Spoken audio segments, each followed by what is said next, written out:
And people right now like to lay what's happening squarely on the feet of the federal government and current president. But like, I'm kind of like looking at it. I'm like, I don't know in terms of what the federal government's powers currently are. Yeah. I don't know how you could prevent this from that position because of how things are set up. The only way to do that is to give the federal government more power. Which we don't want to do with this administration. Well, we shouldn't want to do... It shouldn't matter about the administration. I guess what I'm saying is this administration is very unpopular. Right, yeah, no, I get that. So a lot of people who would want something more... Like, I want more aggressive stuff done on this virus... Or, sorry, on this pandemic. Would willingly give more power to that institution, the federal government. Right. Whereas otherwise they don't want to. Right. And that's how I feel like you have to think about it. Like, think about the worst person that you could possibly imagine in that seat of power. And would you want that person to have this ability?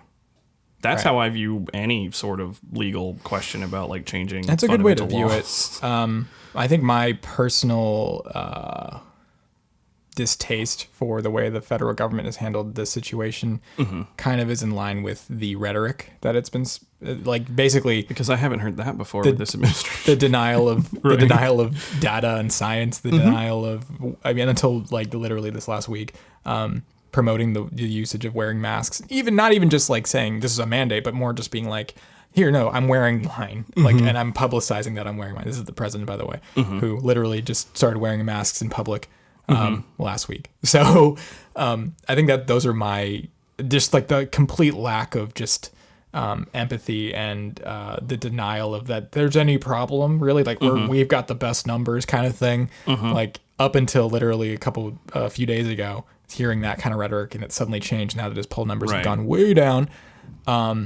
It felt like it wasn't being taken seriously at that level, and it's still kind of not.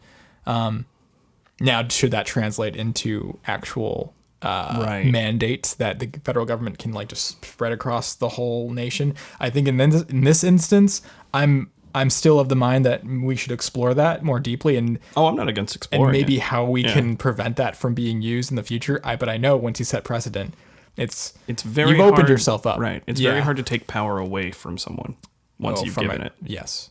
And the federal government has way more power than it ever had before when it was first started.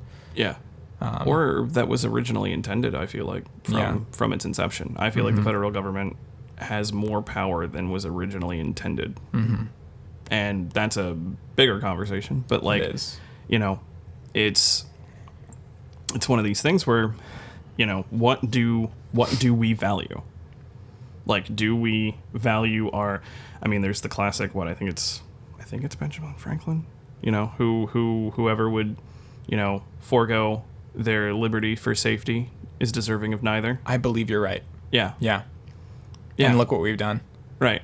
And in these conversations, these criticisms, these calls to action only ever arise when there's a problem. And obviously that makes sense, but like, we don't then circle back around and have this conversation when the problem's over. Right. Because things are moving just fine. Right. Yeah. And so like we abdicate these things. Like, crap, you could go all the way back to, I say that like it's a long time ago, but you can go back to like 9/11. We handed the federal government a ton of power because we were afraid. Oh yeah. We're still dealing with it at the, TSA, at the airports and all that. We still willingly do it in the name of security. Right. Because who wants to be on a plane when someone is hijacking it? Or in a building, for that matter. Or in a building where a plane's coming at it. Like, that's scary stuff.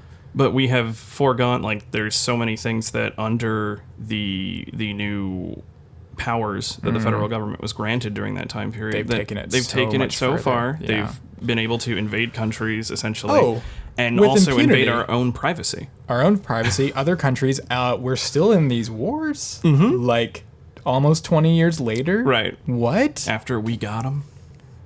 Yeah, mission accomplished. Like, no, quote unquote. No, that's ridiculous. That's a completely different can of worms. But it's endemic of what I'm talking about. You're getting into military industrial complex, but like these are, I don't know. This is just we pay for all that stuff, man.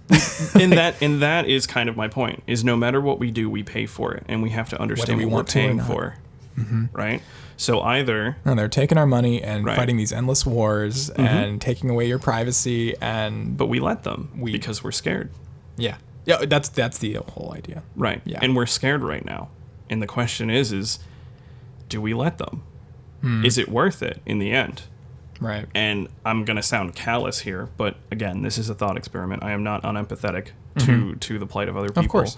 But like the numbers that you're talking about in terms of death, like the question boils down to on some level is the thousands of people that have already died and probably will die from this pandemic.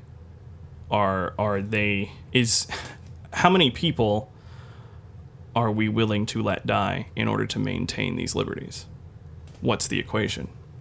Because that's what it boils down. I mean, these liberties were bought with blood. Yeah.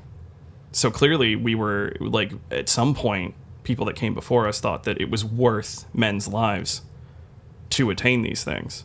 So how many lives are worth to maintain it?